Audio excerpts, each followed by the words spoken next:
Med anledning av en del påståenden som cirkulerar vill jag säga: vi har den största respekt för islam som världsreligion och för dess bidrag till vår gemensamma civilisation. Sverige har också en ledande roll när det gäller interkulturell och interreligiös dialog.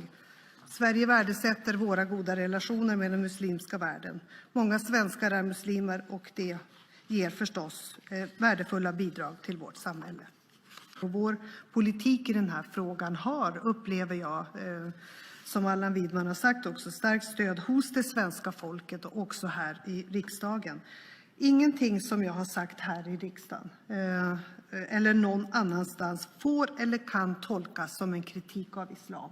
Det är ett grovt felaktigt påstående. Regeringen har den största respekt för islam som religion och för dess bidrag till vår gemensamma civilisation. Och vi har i decennier arbetat för tolerans och mångfald och förståelse mellan religioner, de som finns i vårt land och de som finns runt om i världen. Och Sverige fäster vikt vid situationen för de mänskliga rättigheterna här i vårt land och i alla världens länder.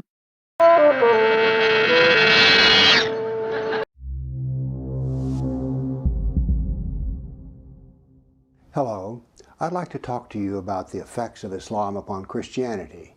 This is a subject that if you go to a seminary or any other school you won't be taught anything about. But it turns out that Islam has shaped Christianity in ways that very few people suspect or know. When you look at the church today, it seems to be rather lost in terms of its political future. Example, here in Nashville, Tennessee, which is called the Buckle on the Bible Belt, and if that is the case, I say that the church's pants are down around its ankles. The Muslim Brotherhood finds the broadest door into our society to be the door of the church. Churches do not resist or oppose Islam, and indeed, they will go to Family of Abraham religious dialogue events and sit there and smile as Muslims tell them how much they love Christians. And then they turn right around and ignore the fact that Christians are being slaughtered on an everyday basis in Africa and in the Middle East. We're hearing a lot about Syrian refugees now. What we don't hear anything about is that these Syrian refugees include Christians. So there's no political pressure in America to bring persecuted Christians to America, only the Muslims. Now the Muslims are very equipped for this political pressure because they operate as a unit. The 57 members of the OIC, the Organization of Islamic Cooperation, are the ones who determine who comes to America.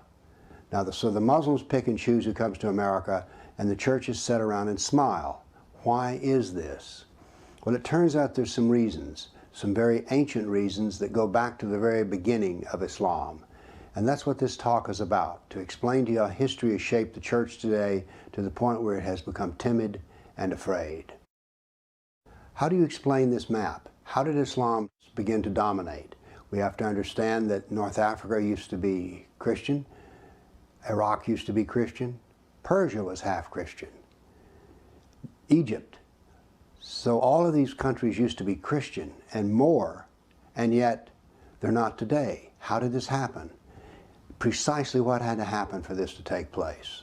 This is what we're going to learn in this lecture, because it is the creation of the Islamic lands that is what drives the church today to be what it is, timid, ignorant, and unwilling to learn.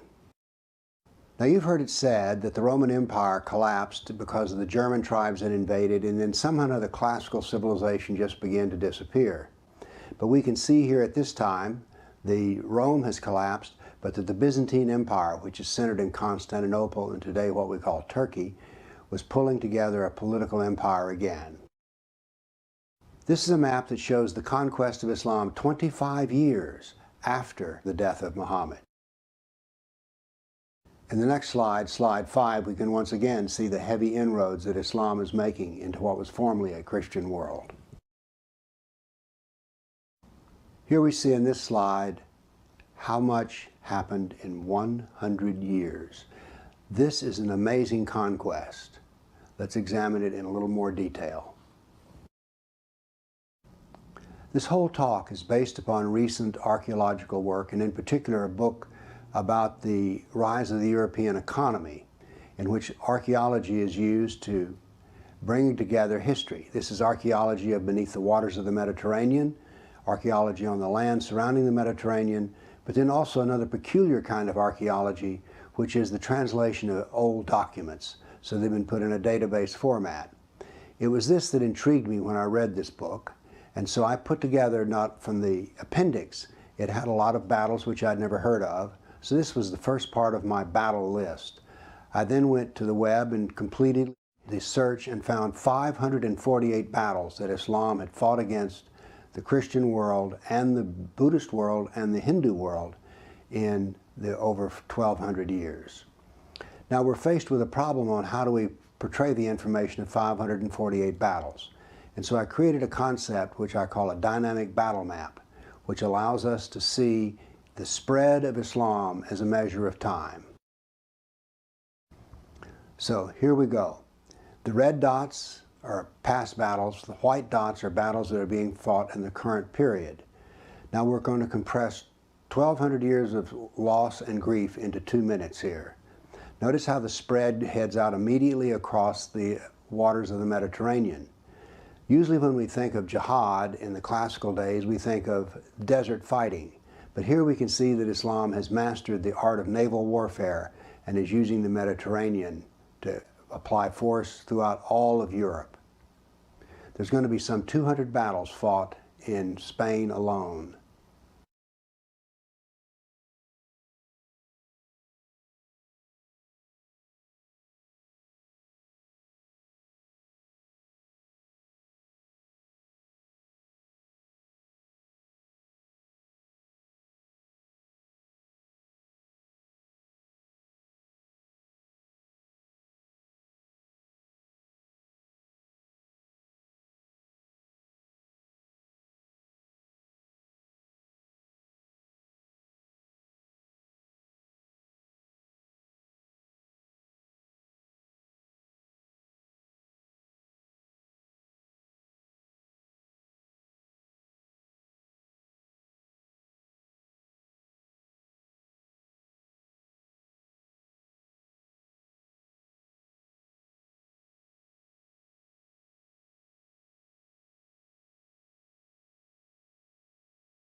Now, why are these battles relentless? Why do they go on and on? Well, it is the way of Muhammad. In the last 9 years of his life, Muhammad was involved in 100 different jihad events, and we can see how this constant ongoing jihad was part of the effort that brought down classical civilization.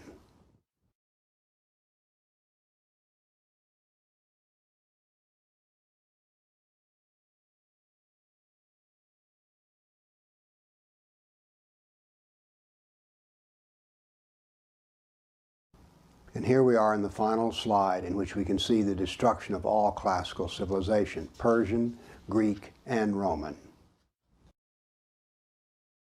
Now then, this dynamic battle map has showed you the quantity of warfare, but now then I would like to give you the quality of warfare. So here's what we're going to do. I've put together slides which contain, as it were, the newspaper headlines. Of course, there were no newspapers then, but we can think of them as the headlines in the media of the day. We start off in the 7th century. We have the destruction of the Jazima tribe by Khalid. Then we have the Khalid at the Battle of Oasis, Iraq, where many Christians were destroyed. We have the episode of his rapes. And then we have the episode of Umar's conquest of Jerusalem, which made Christians and Jews dhimmis. Now, there's one of these, Khalid, the sword of Allah. There's one of these rapes that I want to tell you about in detail because it illustrates the fact that rape was to come, as it had been in Muhammad's day, an ongoing constant of jihad. After the battle, the chieftain of the losing side was brought in front of Khalid and his head was cut off, and the blood was allowed to soak into the ground. He then brought forth the captain's, or the chieftain's wife, and he raped her on the ground, had held the blood of her husband. Now before this, there had been at the Battle of Oasis that Khalid brought forth every defeated and captured soldier, put him in a dry stream bed, and cut off their heads. It was said they cut off heads until blood actually ran down the dry stream bed. Here Islam has turned to the east, and there's an attack on Hindustan. 26,000 Hindus are slaughtered. In Armenia, the nobles are herded into a church and burned, and in Ephesus, 7,000 Greeks were enslaved. Now you will notice here that this slide says Golden Age. Keep up with this, because as you will see, the Golden Age was not so golden. Indeed, it was marked by the fact that Kafirs, non-Muslims, suffered in an ongoing way. The 9th century Golden Age. The Caliph ordered all new churches destroyed. In Amorium, there were massive enslavement of Greeks. And then, in the 9th century, under the Golden Age, the Egyptian Christians, the Copts, revolted over the jizya. Now, the jizya was the demi-tax. Now, Muslims actually have the gall to say that the Christians were delighted when they invaded Egypt. But isn't it odd that these same people who are so delighted are now having a riot over the payment of excessive taxation? 10th century, it's still the Golden Age. In Thessalonica, 22,000 Christians are enslaved. In Seville, Spain, Christians are massacred. 30,000 churches are destroyed in Egypt and Syria. In the 11th century, and we're still in the Golden Age, 6,000 Jews in Morocco are killed, hundreds of Jews in Cordoba are killed, 4,000 Jews of Granada are killed, and in Georgia and Armenia they were invaded. In Hindustan, 15,000 were killed with 500,000 enslaved. Now notice this is still in the Golden Age. Moving to the next century, in Yemen, Jews are offered conversion or death. The Christians of Granada were deported to Morocco, and in India, many cities were destroyed and they were offered convert or die. In one town alone, 20,000 Hindus are enslaved. 13th century, still the Golden Age. In India, 50,000 Hindu slaves are freed by conversion. These men, these Hindus, were able to gather their freedom only by converting to Islam first. You see, the slavery was a benefit to Islam because not only could they work you and get your labor, but if you wanted to be freed, the only way to be freed as a slave was to become a Muslim. So slavery was excellent for converting Kafirs to Muslim. Buddhist monks were butchered. Nuns were raped in what we now call Afghanistan. In Damascus and Safed, there was Christian mass murder, and the Jews of Marrakesh were massacred. In Tabriz, there was forced conversion of Jews. Now then, in the 14th century, and we're still in the Golden Age, Cairo riots, once again, the poor Copts, churches are burned, the Jews of Tabriz are forced to convert. Tamerlane in India kills as many as 90,000 in one day, and in India, 30,000 were massacred in cold blood, and Tuluk took 180,000 slaves. Now this is the 14th century and still the Golden Age. Notice how the Kafirs are treated. And when I keep bringing up this Golden Age, remember, we're told endlessly that the Golden Age was the high point of all human civilization. Not so golden, really, eh? Tamerlane in India devastates 700 villages. Tamerlane annihilated Nestorian and Jacobite Christians, and after 700 years of attacks, Islam captures and destroys Constantinople. Now, we're beginning to see here one of the effects of Islam. You've probably never heard of the Nestorian Church, nor have you heard of the Jacobite Church. Yet these were ancient churches in the Middle East, and they were now annihilated and destroyed by Islam. Islam is going to totally change Christianity. 17th century.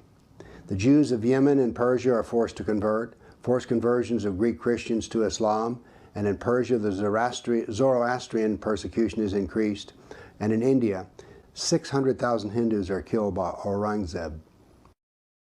Now before we move on to the 18th century, I want to mention to you about Zoroastrianism. Zoroastrianism is a culture and a religion that has never gotten a fair shake in history, but it is about to be destroyed and annihilated within Persia. In the 18th century, Zoroastrian persecution was intense. The Jews of Jeddah and Arabia were expelled, the Jews of Morocco were massacred, and the Hindu persecution continues.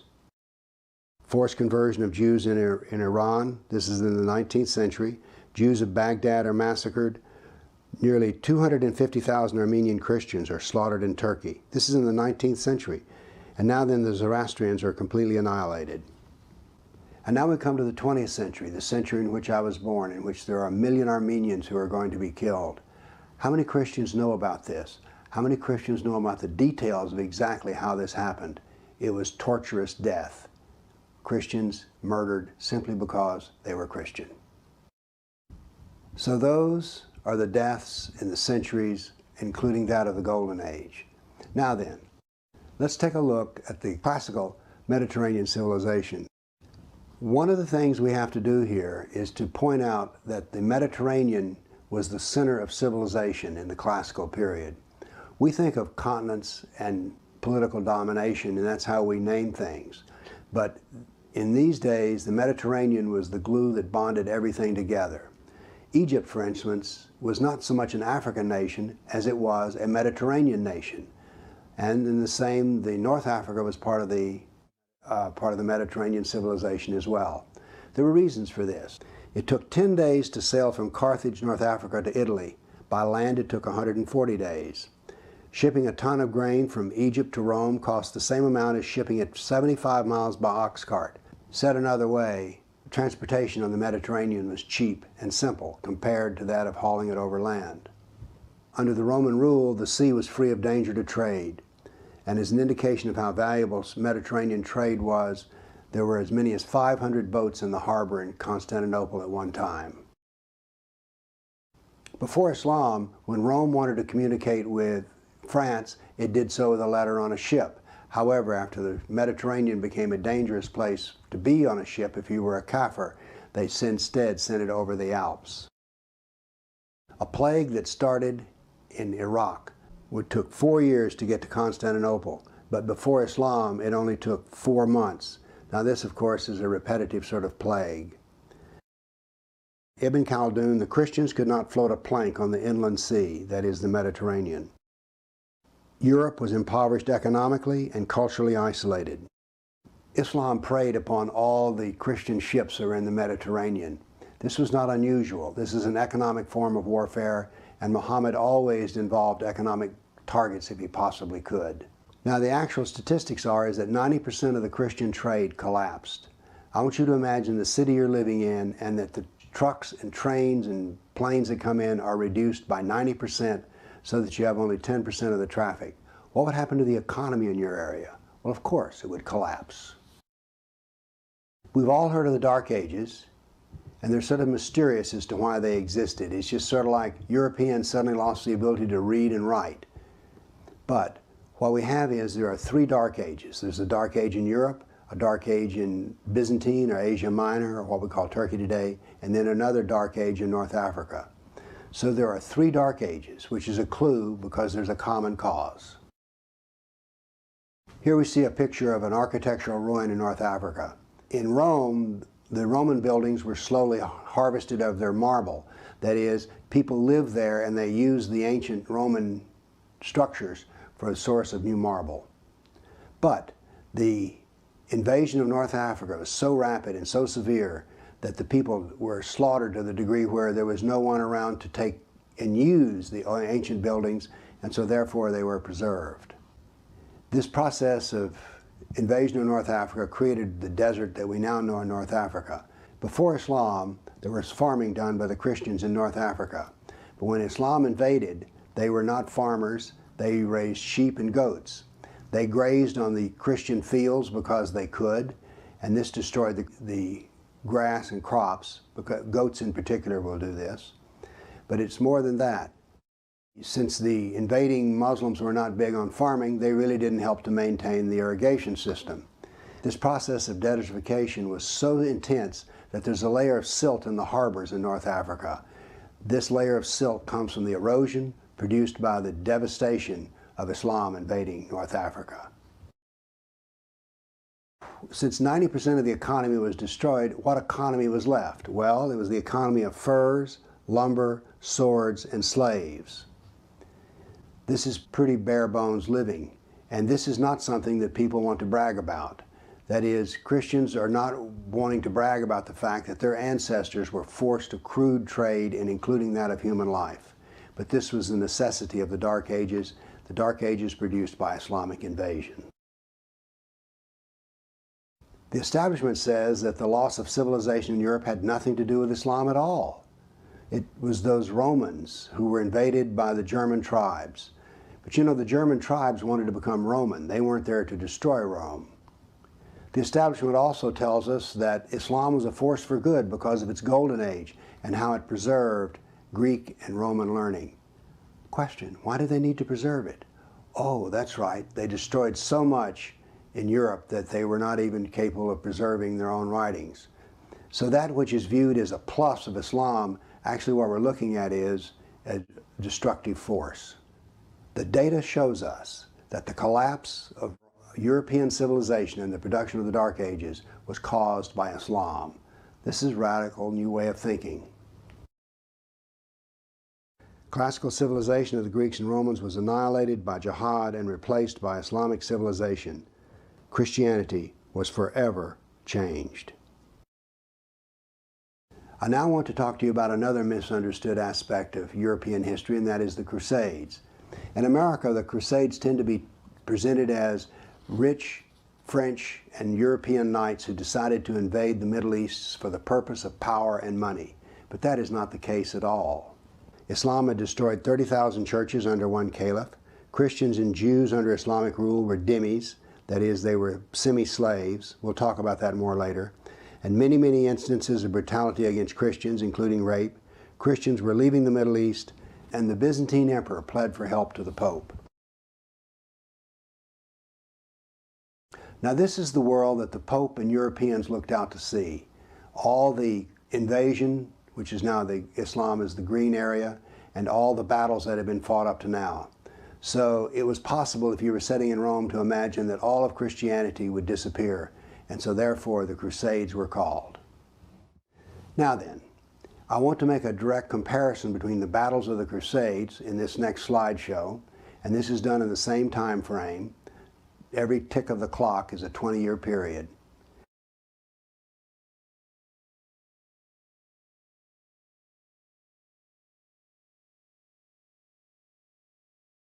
And what we can see is that when we compare the battles of jihad against the battles of the Crusades, there's hardly any comparison at all. The Crusades were defensive and lasted 300 years, and they ended 800 years ago. Jihad was offensive and has lasted for 1,400 years, and it's active today. Somewhere, if you're watching this video, someone died because they were kafir and the murderer was a Muslim. Now, so therefore, is this actually moral equivalence? I don't think so at all. Now, the history taught in our establishment university says that Islam was nothing but a force for good, that indeed it produced two golden ages, a golden age in Baghdad and a golden age in Spain, or as they prefer to call it, Andalus. Here, let's take a look at this dynamic battle map of what is happening to Spain, which was a Christian nation. First off, you need to know that there were roughly 200 battles fought in Spain, and these were all defensive because the Muslims had invaded in the year 711. So, how golden is this? Not so much, I think. At least that much warfare. The other thing you have to ask yourself the question is, if being under the rule of Muslims in Spain was so wonderful, why is it that the Christians fought for 700 years to throw them out? Just ask yourself that question. Could it have been that good?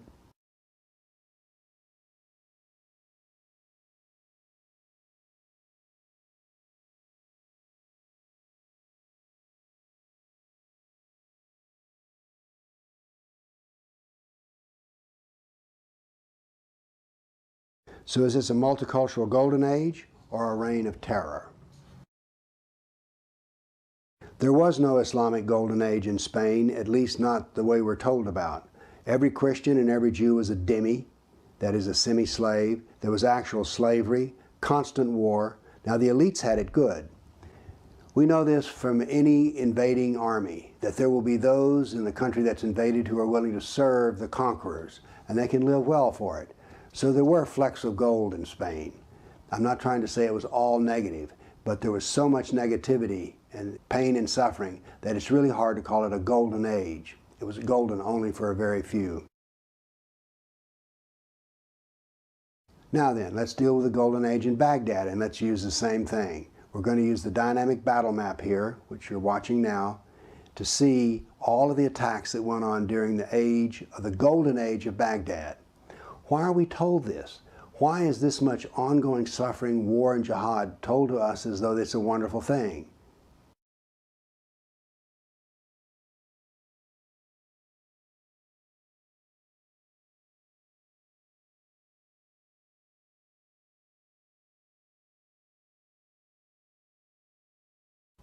And by the way, notice that most of this is directed to the Christians. Now we have to hand the Muslims this. They also attack the Hindus and the Buddhists as well.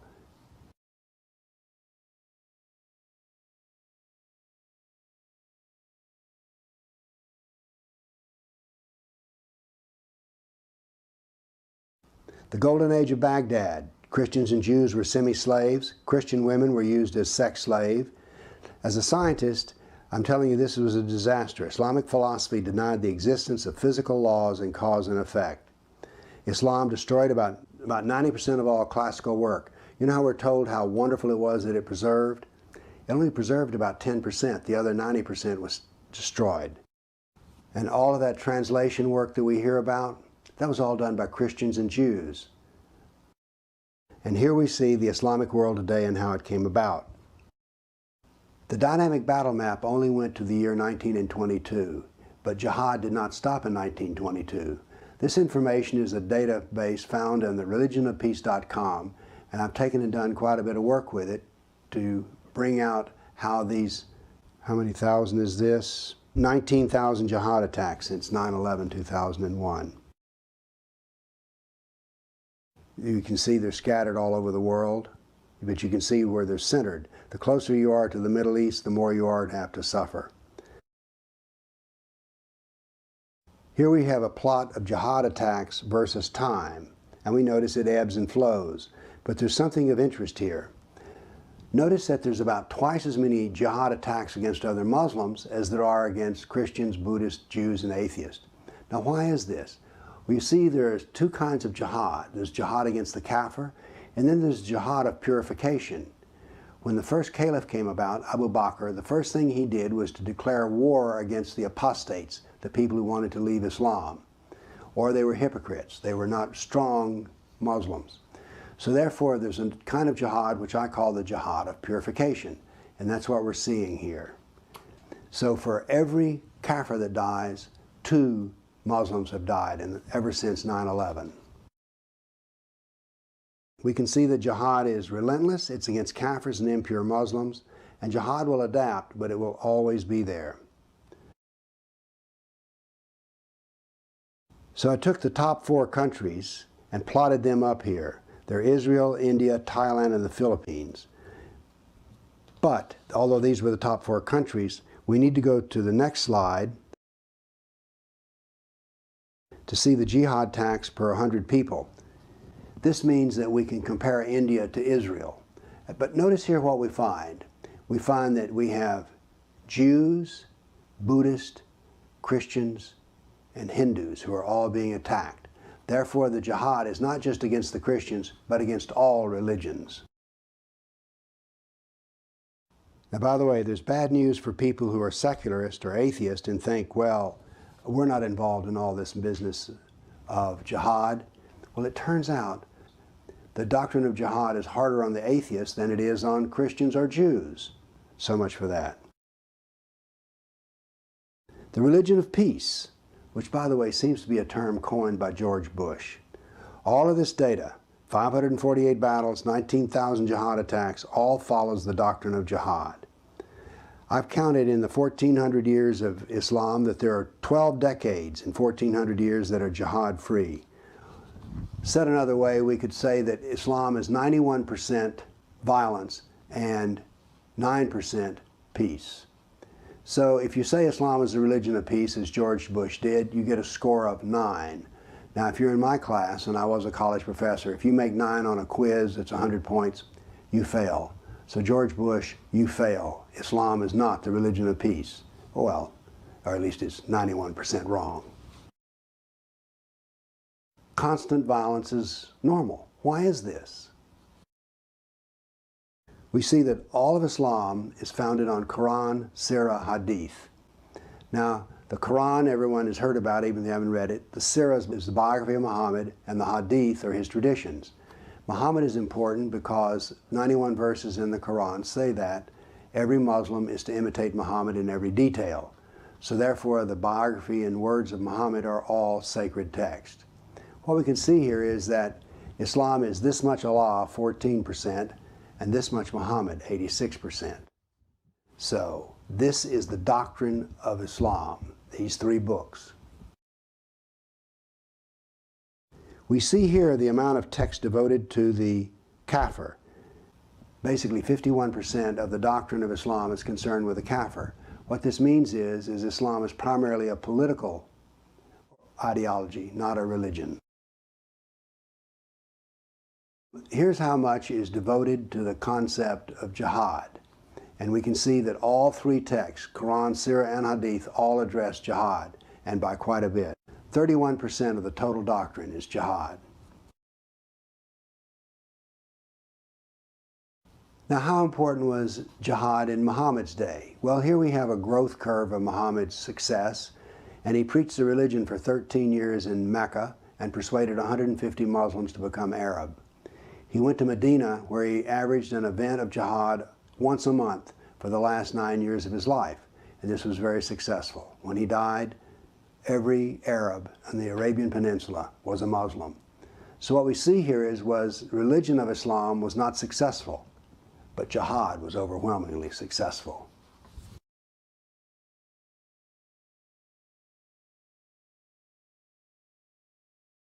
Now we have one more chart. Notice we have something here. I call this the law of Islamic saturation. This is in Turkey. Turkey, when Islam invaded, was Christian. Today it is only 0.3% Christian. This is what I call Islamic saturation. Notice that this curve takes centuries to fulfill, but in the end, once Islam has invaded Christianity, whatever religion is there, Buddhist or Hindu, will all disappear, and it will all become Islamic. It just takes time, it takes centuries, but it always ends this way. It's interesting, but I'm the first person who's ever asked this question. How many people died in the jihad over 1,400 years? Well, these figures are approximate, but we can see here in this table I call the tiers of jihad, we have 60 million Christians, 80 million Hindus, 10 million Buddhists, and 120 million Africans. And this does not include the Zoroastrians. This is what I call the tiers of jihad. Now, why is it that Christians don't teach themselves that 60 million of them died under jihad? Why is this information almost forbidden to be known? I say that doctrine drives history, and that history shows the true nature of political Islam. Political Islam is the enemy of all Kafir civilizations, and that political Islam is permanent and unchanging. There are 3 great pivots to Christianity in which massive changes took place. Once it became a Roman religion, then we have the invasion of Islam, and then we have the Protestant Reformation in Europe. These are the 3 great pivots. Unfortunately, Islam is not taught that I know of in any school as being one of the great changers of Christianity. Islam subjugated the very heart of Christianity, the Holy Land, and they annihilated different forms of Christianity. Islam annihilated central government by jihad. This meant that the Catholic Church was the only European organization left to educate and administrate across borders. Islam produced a politicized Catholic Church. This, once again, is not very well recognized. Now let's see some other changes that Islam brought about. In the year 632, Islam had no images. A century later, the Greek Orthodox Church stopped the use of icons after repeated losses to Islam. The reasoning went like this: we're losing, we're doing something wrong, the Muslims forbid images, we'll forbid images too to see if that will help us. Witches and demons, early 11th century. Europeans went to Islamic Spain and studied sorcery, alchemy, and astrological text. They became familiar with the Hadith. In 1487, the Catholic Church issues the doctrine of the witch's hammer. So where did the Christians learn about witchcraft and all of these things? Well, they learned it from the Muslims in Spain. Now then, mass killing of Jews. In the year 624, there was mass murder of Jews by Muhammad. In 1011, mass murder in Cordoba by Islam. In 1033, mass murder in Fez by Islam. And then after that, 1096, there was mass murder in Germany by Christians. Notice that I'm saying here that some very bad things that happened, their initial impetus was found in that of Islam. The doctrine of war. In the year 623, the jihad doctrine came about in Medina. In the year 650, Christians introduced holy war ideas, but it was not until the year 1063 that the Catholic doctrine of holy war was finalized. In the early 7th century, apostasy and heresy were made capital crimes in Islam. In the early 12th century, apostasy and heresy became capital crimes in Christianity. Then we have the Inquisition. The first Islamic Inquisition was in the early 12th century. The Catholic Inquisition was in the late 12th century. What I'm saying here is that Islam influenced a greatly battered church in Europe. Now, let's see Islam in America today. Here in Nashville, Tennessee, liberal Christians love to go to Family of Abraham dialogues, in which they are told that Muslims, Christians, and Jews are all members of the family of Abraham, and they're all basically brothers and sisters. We find that there's professional ignorance by church leaders. You cannot imagine how ignorant Christians are about the doctrine of Islam here in Nashville. And by the way, they'll do everything they can to praise Islam. We have the movement of Chrislam, in which there are now Bibles being produced in which nothing that would offend Islam is being published. That is, there are Christians who are willing to Islamicize the church and then declare happiness and peace. You'll find Christians who will actually say, well, Christians and Muslims all worship the same God. Really? Anyone who's read the Quran who could say that? Well, of course, they've not really read the Quran. Either that or they're cowards and know the truth and are not willing to speak it. The establishment Christians are apologists. If it's at a university, they don't teach the truth of the destruction of the church by Islam. ISNA is the Muslim Brotherhood organization. These are partners with ISNA.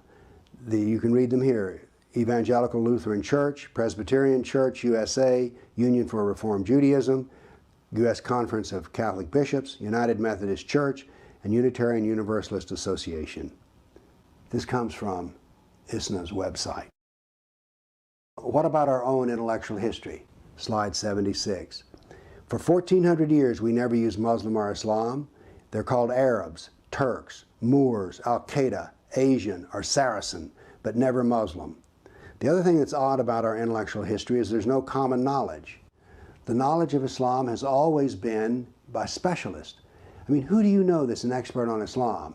And yet I'll bet you know some who's a professional accountant, surgeon, dentist, lawyer. But how come we don't know anyone who really knows about Islam?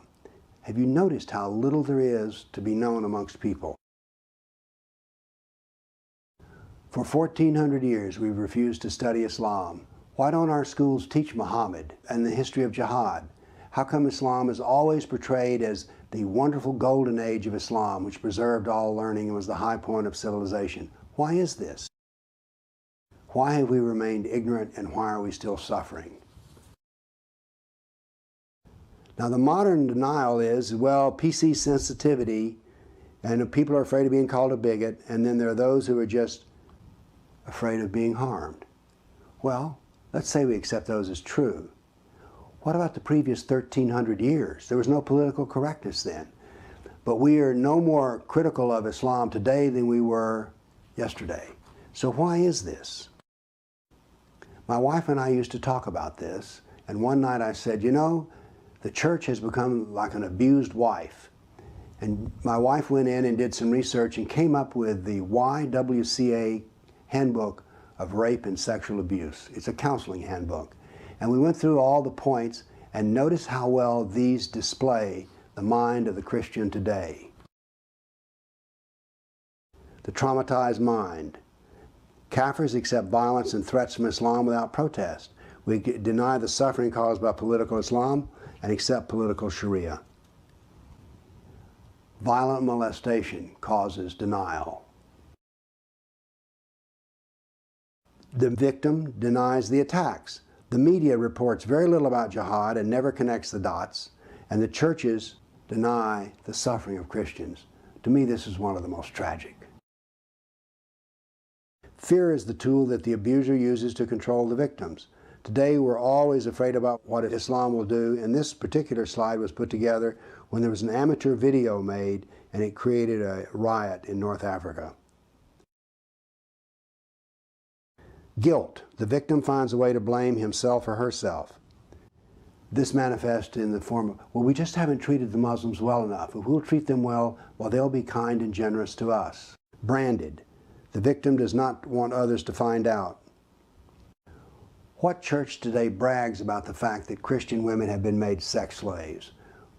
None. We cover up the damage done by Islam in order not to face it. The victim feels shamed and the abuse is hard to talk about. Well, how much do Christians want to talk about this dreadful slaughter over the centuries? Well, not at all, actually. Anger. The anger turns inward. Have you noticed since 9/11 here in America how politics has become personally vicious? People no longer talk about so much about ideas, but assassinate character. And this is what is done, for instance, for me. No one says that I'm wrong, they just say I'm a bigot and a hater and an Islamophobe. American politics has been changed by the introduction of Islam. Now we have powerlessness. Things will not get better. Pessimism about Islam prevails. How many times have you heard people say negative things that are pessimistic about Islam? Well, we can't do anything about it. Now let's look at the abuser. Denial. The abuser denies the abuse. For instance, Turkey absolutely denies the Armenian genocide. Inadequacy. Abusers are arrogant and overly self-confident. Trust me with this one. If you deal with Muslims, you'll discover that Islam is perfect. It is never wrong. It has never made a single mistake. Everything with Islam is just hunky-dory and fabulous. Domination. While the very word Islam means submission, and the abuser expects submission on the part of the abused, the kafir. For instance, when the Muslims went to the auditoriums at Georgetown University and told them that they didn't like the crosses in the auditorium, they expected Georgetown to do exactly what it did, which was to take them down and to cover them up. They expect it because that's what they're used to getting. Christians just don't push back against Muslims, so anything they ask to do, it happens. Manipulation. The abuser wants to make the victim feel guilty. Notice after every jihad attack, the Muslims say, oh, we're concerned about blowback. Oh, we're concerned now about people hating Muslims because Muslims have killed them. Really? After 1,400 years of jihad, brutality, enslavement, theft, deception, rape, annihilation, and insults, the kafir mind and the mind of the Christian has become identical with that of an abused victim. This has to change, or Christianity will be completely annihilated. You don't think so? Well, what happened to Christianity in Iraq? What happened to Christianity in North Africa? What happened to Christianity in Turkey? It'll all go. The plan is underway. Islam is here. Conclusion. Christians must face their shameful, brutal, degrading history under Islam. We must face our fears. Some things have to change. One of these is Christians must learn to stand up for the persecuted Christians. Right now we're getting Muslims to come to America who are, they say, refugees from Syria. Where are the Christians? Why are we bringing in Muslims before we do Christians? Well, I'll tell you why. Because the churches don't raise a stink about it. Every candidate who runs for office, whether it's dog catcher or president, needs to be asked, what are you going to do about keeping the persecuted Christians out of America? We seem to have a home for every Muslim who wants to come here. When will we find a home for the persecuted church? This has to change. Something else that churches have to do. Some Christians who are not predisposed towards acquiescing to Islam need to go to events like Family of Abraham events and stand up and ask difficult questions of the Muslims. Don't just smile and believe everything they say. Changes have to come about. Christians have to educate themselves as to how the church has been brutally transformed by Islam. Christians have a lot of work to do, and it evolves around education. For instance, another thing that Christians have to face is that the Great Commission is not being used against Muslims much here in America. Christians need to learn how to apply the Great Commission to Muslims. And it doesn't start with preaching Jesus or the Gospels. Here's why. It doesn't work very well because you see, every Muslim has already heard about Jesus because Jesus is in his Quran. And Jesus is not the Jesus of the Christian. So when Christians start talking to Muslims about Jesus, the Muslims are like, hey, he wasn't even the final prophet. And he was just a prophet, that's all he was. The Gospels, Well, the Gospels are corrupt because you see the Christians corrupting them, because originally Jesus' main purpose was to prophesy the coming of Muhammad. Christians have to understand that to convert a Muslim, you must first take away his Muhammad and you must take away his Quran. Now, I don't mean reach and grab them, but I do mean that you have to become skillful in taking them away by telling a Muslim what he is in those books, because they don't understand that. I have a book written edited by Ibn Warwick, and it's called Leaving Islam. In almost every case, the Muslim left Islam because of when they found out who Muhammad was and who Allah was. So the churches have a lot of work to do, and if they're to become skillful, they have to master the knowledge of the Quran, the Sirah, and the Hadith. Christians have to tend to their own. Christian women have to be told what a Sharia marriage is, and so if you're going to date a Muslim, here's what's going to happen. Another thing that needs to happen is this, is that the churches must learn what the word dawah, D-A-W-A-H, means. Because you see, Christian teenagers are being converted by Muslims because they have a way to do it. It's called dawah. You can buy books on how to convert Christians. So the churches must wise up and toughen up and smarten up, because if we do not, what happened in Turkey will happen here in America. Oh, it can't happen in America. Really? Thank you for listening.